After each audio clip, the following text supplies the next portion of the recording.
پانی بھی اس کا، دانا بھی اس کا، وہ چاہے تو پانی والوں کو دانے والا کر دے اور چاہے تو دانے والوں کو پانی کے لیے ترسا دے۔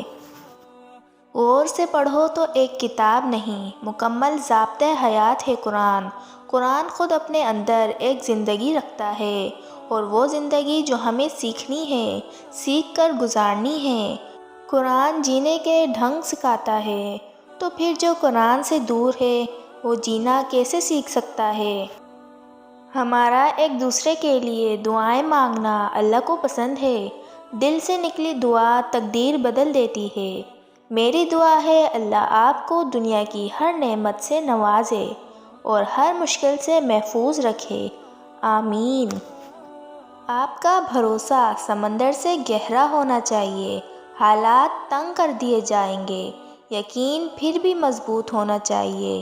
وہ اللہ ہے سننے والا، جاننے والا، واقف ہے تمہاری تکلیف سے، وہ آسان کر دے گا ہر مشکل کو، کیونکہ وہی کہتا ہے ہر مشکل کے ساتھ آسانی ہے۔ روز موت کا فرشتہ آپ کو نظر انداز کر کے دوسروں کی جان لے لیتا ہے، لیکن ایک دن وہ دوسروں کو نظر انداز کر کے آپ کو لے جائے گا۔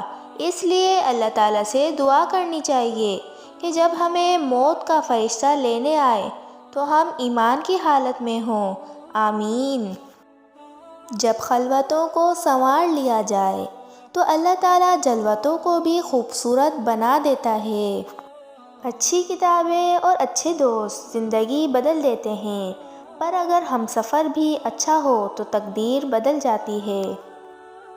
گر مت جایا کرو، ٹوٹ مت جایا کرو، پریشان مت ہوا کرو، چلو تھوڑا سا رو لیا کرو، اللہ سے فوراً بات کیا کرو، اللہ سے رجوع کیا کرو، وہ احساس پیدا کیا کرو، سب ٹھیک ہو جاتا ہے، وقت لگتا ہے، بس صبر کیا کرو اور سجدے میں چلے جایا کرو، اللہ بہت پیار کرتا ہے۔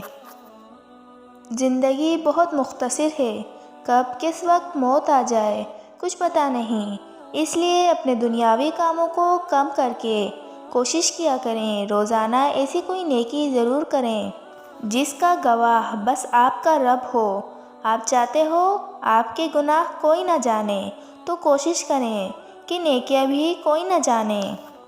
جب آپ دیکھیں کہ آپ کے دل سے اللہ کی محبت رخصت ہو چکی ہے اور آپ اس سے ملاقات کی تیاری چھوڑ چکے ہیں اور لوگوں کی محبت دل میں رچ بس گئی ہے اور دنیا کی زندگی پر آپ کا دل مطمئن اور راضی ہو چکا ہے، تو سمجھ لیجئے کہ آپ کے دل پر گرہن لگ چکا ہے۔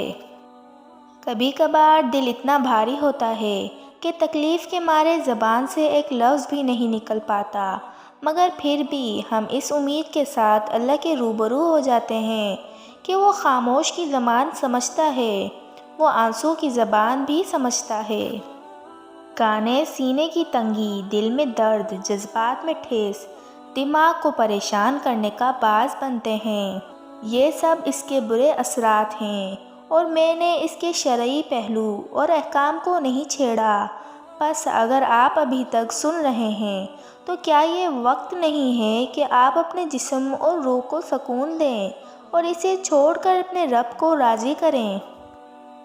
بلندی کی طرف جاتے ہوئے راستے میں پھولوں کے بیج پھینکتے جاؤ تاکہ زوال کا سفر پرسکون رہے۔ اگر کانٹا پھینک کر جاؤ گے تو واپسی پر خار دار جھاڑیاں ملیں گی، اور واپسی کا سفر تو ہر صورت میں آپ کو طے کرنا ہوتا ہے۔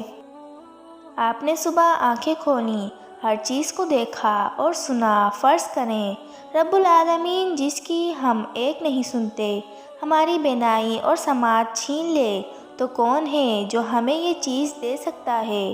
کیا اب بھی ہمارے پاس وقت نہیں کہ ہم رب العالمین کی طرف لوٹ جائیں؟ یاد رکھیں اللہ نہ تو زبردستی ہدایت دیتا ہے اور نہ ہی زبردستی کچھ منواتے ہیں۔ اس نے ہمیں دو راستے دیے ہیں اور اختیار دیے ہیں، چن لو جس کو چننا ہے، ہدایت یا گمراہی۔ جو رحمان ہے نا، اس کی دسترس میں دو جہاں ہیں، وہ جب کسی چیز کو ہونے کا حکم دیتا ہے تو کائنات میں ان چیزوں کے درمیان کتنا بھی فاصلہ کیوں نہ ہو، راستے خود بخود مل جایا کرتے ہیں۔ 3 کام اللہ کو بہت پسند ہے۔ نمبر 1، ٹوٹے ہوئے دلوں کو جوڑنا۔ نمبر 2، دل نہ چاہتے ہوئے بھی معاف کرنا۔ نمبر 3، کسی کے گناہ پر پردہ رکھنا۔ یہ دین تمہارا تاج ہے، یہ حکم ربی ہے، تمہارے لیے اعزاز ہے۔ سنو، تاج سنبھالے جاتے ہیں، سر پر سجائے جاتے ہیں، گرائے نہیں جاتے۔ سنو، اعزاز برقرار رکھے جاتے ہیں، ان سے برطرفی نہیں برتی جاتی۔ سنو، جنت کو منزل بنا لو، اطاعت کی رفتار بڑھا دو، نفس کے خلاف مہم چلا دو۔ سنو، جنت کی شہزادیوں والی خوبیاں اپنا لو، نظریں جھکا لو، خود کو چھپا لو، مسکراہٹ سجا لو، اپنے رب کے ذکر کو ہر سانس میں بسا لو۔ جب تم اپنا کوئی معاملہ اس کے حوالے کر دیتے ہو تو ویسے ہی پاتے ہو جیسے یعقوب علیہ السلام نے یوسف علیہ السلام کو پایا تھا۔ لوگوں کے رویوں کا زہر چکھ کر وہیں پر تھوک دیں، نہیں تو یہ سلو پوائزن آہستہ آہستہ آپ کو ڈپریشن کا مریض بنا دے گا۔ دعائیں تو تمہیں مشکل سے نکال دیتی ہیں، پھر تم اپنی دعاؤں پر یقین کیوں نہیں کرتے؟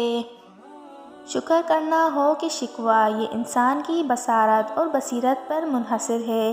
اللہ نے جو دیا ہے اس پر شکر بھی کیجیے، اور ایسے مجبور پھولوں کی ہو سکے تو بہترین طریقے سے مدد بھی۔